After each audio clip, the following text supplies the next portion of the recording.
વિષય આપવામાં આવ્યો છે જનરેશન ગેપ,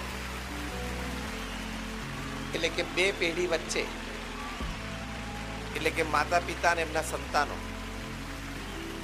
બે પેઢી વચ્ચે વિચારની દ્રષ્ટિએ અને એ વિચારની દ્રષ્ટિએથી લઈને વર્તનની દ્રષ્ટિએ જે નાની નાની વાતથી માંડીને મોટી વાત સુધીનો એક મતભેદ પડતો હોય, અને ઘણી વખત એ મતભેદ છે એ મનભેદમાં પરિવર્તિત થતો હોય, એ જે તફાવત રહે છે એને જનરેશન ગેપ કહેવાય. આ શબ્દ 1990 પહેલા અસ્તિત્વમાં નહોતો. 1990 થી જ્યારે વિશ્વની માર્કેટ્સ બધી ઓપન થઈ, 1990 થી કમ્યુનિકેશન એટલે કે વાર્તાલાપ રાજ્ય કક્ષાએ, રાષ્ટ્ર કક્ષાએ, વિશ્વ કક્ષાએ ટેલિફોન દ્વારા વધતો ગયો. 1990 પછી મુસાફરી વેપારની દ્રષ્ટિએ, સામાજિક સંબંધોની દ્રષ્ટિએ દેશ પરદેશમાં વધતી ગઈ. ત્યાર પછી બે પેઢી વચ્ચેનો તફાવત ઘણો વધતો ગયો. એટલે 1990 પહેલા આ શબ્દ બહુ અસ્તિત્વમાં હતો નહીં. 1990 પછી આ વાત, આ વિષયક બધી ચર્ચા ઘણી થવા માંડી, કારણ કે એક બહુ મોટું ટ્રાન્સફોર્મેશન સમાજમાં આવ્યું, અને એ ટ્રાન્સફોર્મેશનના લીધે બે પેઢી વચ્ચે વિચાર અને વર્તન અભિગમમાં ઘણો બધો તફાવત જોવા માટે મળ્યો. એક જે જૂની પેઢી છે, જે અત્યારે એમની ઉંમર 45-50 ની આજુબાજુ છે, એ પેઢી નાનપણમાં જ્યારે હતા ત્યારે એ લોકો એક કોન્ઝર્વેટિવ વાતાવરણમાં ઉછરેલા, એટલે એક પ્રણાલિકા, રૂઢિચુસ્તતા, એના એક વાતાવરણમાં, વ્યવસ્થામાં ઉછરેલા. અત્યારે જે છે 10 વર્ષનાથી માંડીને 25-30 વર્ષ સુધીની જેની ઉંમર છે, એ લોકો બહુ જ એક મોડર્ન વિચારધારા પ્રમાણે ઉછરેલી એક આ પેઢી છે. એટલે સ્વાભાવિક છે કે વિચારધારામાં તફાવત રહે, કારણ કે કોન્ઝર્વેટિવ થી માંડીને મોડર્નિટી સુધી એક વિચારધારાની તફાવત હંમેશા રહે. બીજું એક મોટું કારણ છે બે પેઢી વચ્ચે વિચારની તફાવત, એ છે સોશિયલ મીડિયા. વોટ્સએપ થી માંડીને ફેસબુક સુધી, ઇન્સ્ટાગ્રામ સુધી બધું જ. એને લઈને આજની પેઢી છે એ ઘણી બધી વાત જે આગલી પેઢી એમની ઉંમરે નહોતી જાણી શકી, જેમ અત્યારે જે 45-50 વર્ષની વ્યક્તિઓ છે એ જ્યારે 10-15-20 વર્ષના હતા ત્યારે જે વાતો નહોતા જાણતા, એ આજની પેઢી એ ઉંમરે જાણે છે, બીકોઝ ઓફ ધ મીડિયા. જે અત્યારે આગલી પેઢી છે એ લોકોને 15-25 વર્ષની ઉંમરે જેટલો વાર્તાલાપ અને કમ્યુનિકેશન નહોતું, એવા દૂરના મિત્રો કે સગા સાથે કે પરિચિતો સાથે કમ્યુનિકેશન શરૂ થયું. આગલી પેઢીને કોઈ અજ્ઞાત લોકો સાથે વાર્તાલાપ ક્યારે થતો નહીં. આજની પેઢીને મીડિયાના લીધે અજ્ઞાત લોકો સાથે પણ છૂટથી વાર્તાલાપ થઈ શકે છે. એટલે પણ વિચાર અને વર્તનમાં ઘણો મોટો તફાવત આવી જાય. બીજું એક મોટું કારણ છે જનરેશન ગેપનું, એ એજ્યુકેશન સિસ્ટમ છે. કે જ્યારે આગલી પેઢી જે અત્યારે 45-50 વર્ષની છે, એ વખતમાં જ્યારે શિક્ષણની વાત કરો તો બધા ટ્રેડિશનલ કોર્सेस ચાલતા હતા.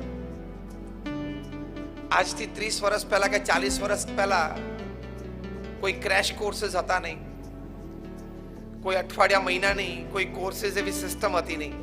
આજની પેઢીને આ બહુ જ મોટું એક સારું એક્સપોઝર મળ્યું છે કે ઘણી નાની નાની વાતો એને શીખવી હોય તેની માટેના એક દિવસનો કોર્સ, અઠવાડિયાનો કોર્સ, મહિનાનો કોર્સ એને પ્રાપ્ત થાય છે.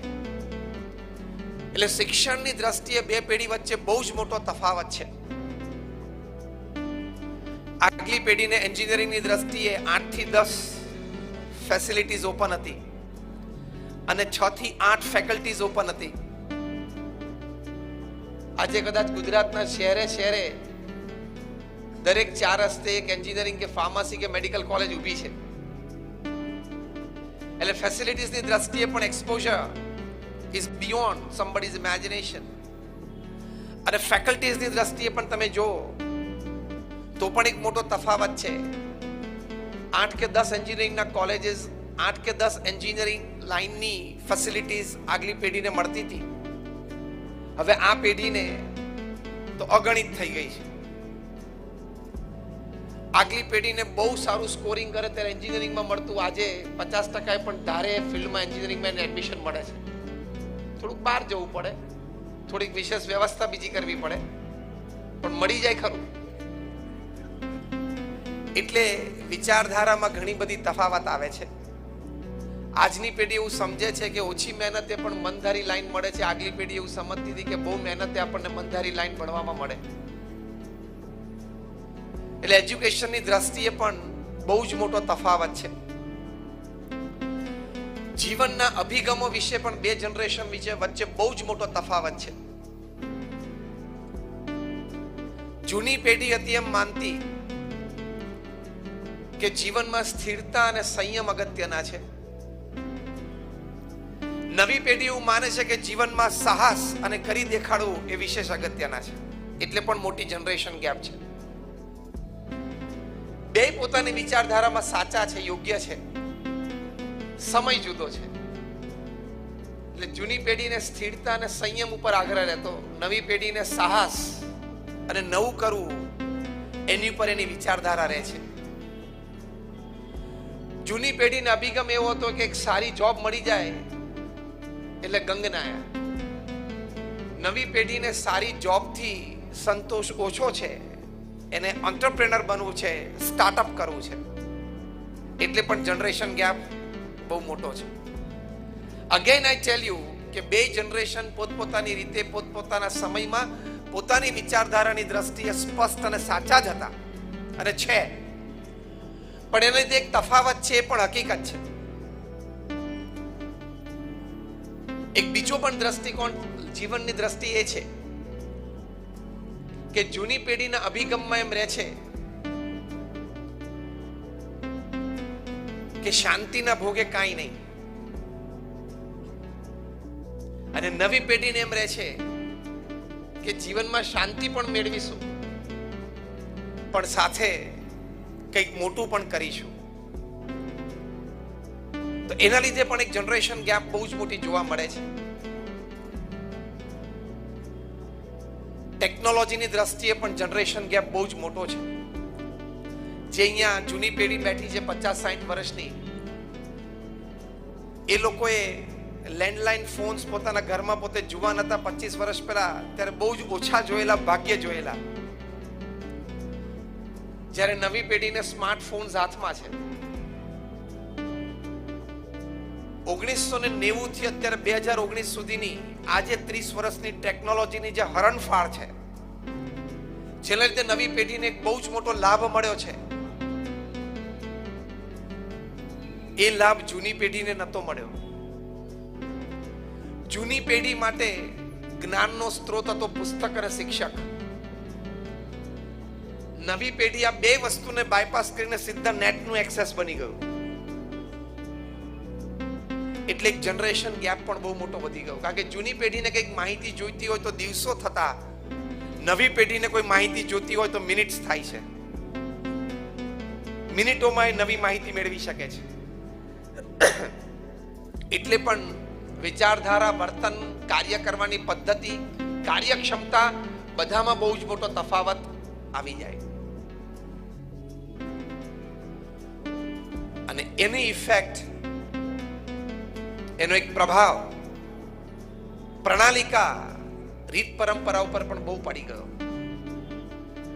જૂની પેઢી પરંપરા અને રીત પ્રણાલિકા ને આધીન રહીને જીવન જીવી ગઈ અને જીવી રહી છે. નવી પેઢી છે એને રીત રિવાજ અને પરંપરા સામે ઘણા બધા પ્રશ્નો છે, તર્ક છે અને અસંતોષ પણ છે.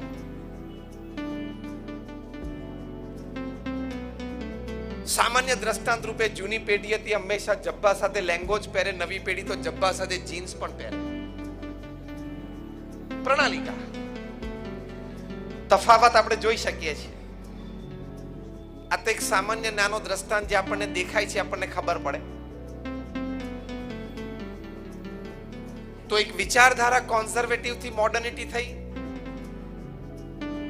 બીજું સોશિયલ મીડિયા એક્સપોઝર થયું, ત્રીજું આપણી શૈક્ષણિક પદ્ધતિ અને શૈક્ષણિક એકમો એમાં ઘણો તફાવત આવ્યો, ચોથો ઇલેક્ટ્રોનિક ગેજેટ્સ એક્સપોઝર પણ વધી ગયું, પાંચમું જીવનના અભિગમો પણ બદલાઈ ગયા, અને છઠ્ઠું એ ટેકનોલોજીની દ્રષ્ટિએ બહુ જ મોટો તફાવત આવ્યો. એના લીધે આ 6 ના લીધે પ્રણાલિકા રીત પરંપરામાં પણ વિચારધારામાં ઘણો મોટો તફાવત આવી ગયો. બંને પેઢી સાચી છે, પોતપોતાની રીતે પોતપોતાના સમયમાં કદમ આગળ મૂકવા માટે બંને પેઢીઓ પોતપોતાના સમયે સાચા જ હતા અને સાચા જ છે. પણ એને લઈને જે પ્રશ્ન ઊભા થાય છે, જે સમસ્યા ઊભી થાય છે, એ થોડી વધારે ગંભીર છે. સમસ્યા મિટાવી શકવાના નથી. સ્વીકાર એટલે કે એક્સેપ્ટન્સ અને સમજદારી એટલે કે અન્ડરસ્ટેન્ડિંગ, આ બે વાત બંને પેઢીએ કેળવવી પડશે. જૂની પેઢી પોતાની વિચારધારા અને વર્તણૂક મૂકવાના નથી, કારણ કે ટેવાયેલા છે અને એમાં સ્થિર છે, સંતોષી છે અને આનંદિત છે. નવી પેઢી પણ પોતાની વિચારધારા, પોતાનો મત અને વર્તણૂક મૂકવાના નથી, કારણ કે એમાં એને પોતાનું ભવિષ્ય દેખાય છે, એમાં પોતાને મોડર્નિટી દેખાય છે. ગેપ એના લીધે વધ્યો છે, એ સમસ્યાઓ ઘણી બધી વધી છે. એ ગેપ પુરાવો અઘરો છે, કારણ કે બંનેને પોતાના સ્થાન છોડવા નથી, અને ન છોડે એમાંથી બે માંથી એક દોષિત પણ નથી. એટલે બે જ શબ્દો, એનાથી આ ગેપ વચ્ચેનો બ્રિજ બંધાય છે, અને એ છે ફર્સ્ટ ઇઝ એક્સેપ્ટન્સ. એકબીજાનો સ્વીકાર, એકબીજાનો દ્રષ્ટિકોણ સમજીને, એકબીજાનો દ્રષ્ટિકોણ સમજીને એકબીજાનો સ્વીકાર. અને second, developing a sense of understanding, એટલે કે એક સમજદારી એ બંને પેઢીએ એકબીજા પ્રત્યે કેળવવી પડશે. એટલે એક્સેપ્ટન્સ અને understanding are the two keys to bridge the gap. બે પેઢી વચ્ચેનું જે અંતર છે, એમાં બ્રિજ બાંધવો હોય તો આ બે શબ્દો છે, સ્વીકાર અને સમજદારી.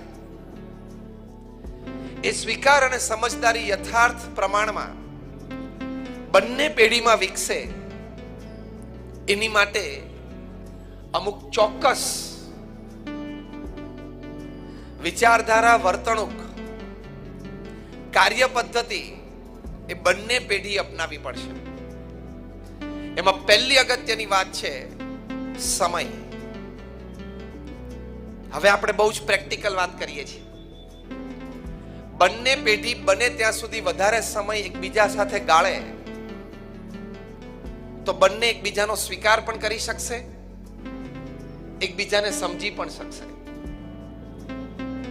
કારણ કે સમય સાથે ગાળો એટલે લાગણીના તંતુઓ સાથે તમે જોડાવ વધારે, અને ક્યાંક તફાવત આવતો હોય તો લાગણી વધારે કામ કરી જાય, જેથી બંને પેઢી સાથે રહી શકે. નોકરી ધંધો વ્યવસાય નવી પેઢીને, નોકરી ધંધો વ્યવસાય જૂની પેઢીને, બંનેને છે.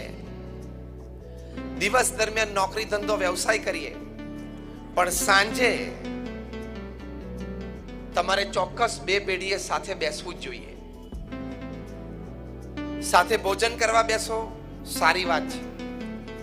સાથે કોઈ સારો ટીવી પ્રોગ્રામ જોવા માટે બેસો, સારી વાત છે.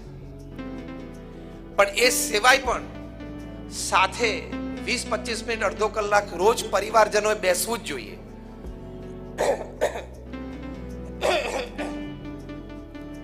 તો બંને પેઢી વચ્ચેનું અંતર એ ધીમે ધીમે ઘટતું જશે. અત્યારે વાસ્તવિક પરિસ્થિતિ એ છે કે નવી પેઢી રાત્રે ઘણી મોડી આવે છે. એ લોકો રાત્રે 9 વાગે ને 10 વાગે ને 11 વાગે ઘરે આવવા ટેવાયેલા છે. અને જૂની પેઢીને એમ છે કે સાંજે 6 વાગે ને 7 વાગ્યા સુધીમાં આપણે ઘરે આવી જવું. એટલે પહેલો જ સમયની દ્રષ્ટિએ મોટો એક તફાવત આવે છે. સાથે રહેવાનો, સાથે બેસવાનો, સાથે વાત કરવાનો. પણ એ સમય એ દરેક પરિવારે સાંજે નક્કી કરી રાખવો જોઈએ. તમે જો સમય નક્કી કરી રાખો તો બંને પેઢી સાથે સાંજે મળી શકશો. તમે નક્કી કરો કે 8 કે 8:30 કે 9 આપણે બધાએ સાથે જમવા બેસવું. એક પ્રેક્ટિકલ નિર્ણય તમે લો તો બે પેઢી વચ્ચેનો તફાવત ઘટવાની શરૂઆત થશે. અહીં અંજાર તો કોઈ મોટું શહેર નથી. ગમે તે જગ્યાએથી ગમે તે જગ્યાએ તમારે જવું હોય તો આઈ ડોન્ટ થિંક 20-25 મિનિટથી વધારે થાય એક છેડેથી બીજે છેડે. આ કઈ મુંબઈ કે અમદાવાદ જેવું મોટું શહેર નથી કે દિવસમાં તમારે 3-4 કલાક ટ્રાવેલિંગમાં જાય. તો તમે એક યોગ્ય સમયે નક્કી કરેલા સમયે સાથે આવી શકો છો. આ વાતનો નિર્ણય તમે લો તો રોજ રાત્રિ ભોજન તમે સાથે કરી શકો, સારી વાતો અને ચર્ચા કરી શકો, and that decreases the generation gap.